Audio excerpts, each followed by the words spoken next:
अस्सलाम वालेकुम फ्रेंड्स, क्या हाल चाल है आप सबका। उम्मीद करती हूँ आप सब ठीक ठाक होंगे। वीडियो स्टार्ट करने से पहले मेरी आपसे रिक्वेस्ट है कि हमारे चैनल को सब्सक्राइब कर दें। अगर वीडियो अच्छी लगे तो इसको लाइक शेयर लाजमी करें।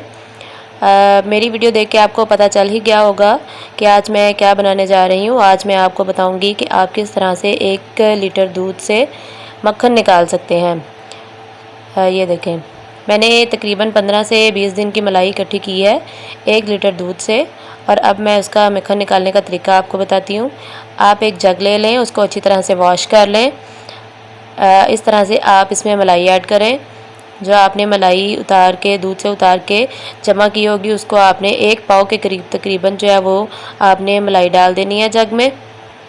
इस तरह से अच्छी तरह से आप इसको साफ़ कर लें। मैं हैंड यूज़ करती हूँ, आप कोई भी चम्मच वगैरह भी यूज़ कर सकते हैं, लेकिन मुझे हाथों से काम करना अच्छा लगता है। अब इसमें मैं तकरीबन 1.5 से 2 गिलास पानी ऐड करूँगी।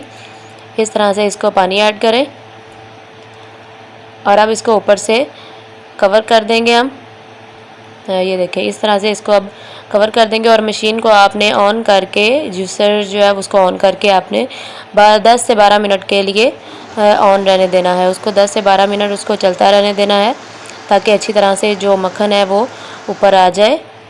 ये देखें 10 से 12 मिनट हो चुके हैं। अब मैं आपको खोल के दिखाती हूँ। ये देखें 1 पाव हमने तकरीबन मलाई डाली थी और ये देखें से माशाल्लाह माशाल्लाह कितना मक्खन निकल आया है।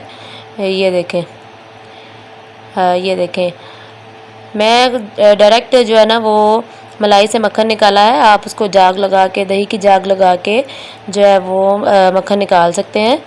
मैंने डायरेक्ट मलाई से निकाला है। ये देखें, इस तरह से आपने मक्खन निकाल के सारे उनको छोटे छोटे पेड़े करके आपने ठंडा पानी ले लेना है।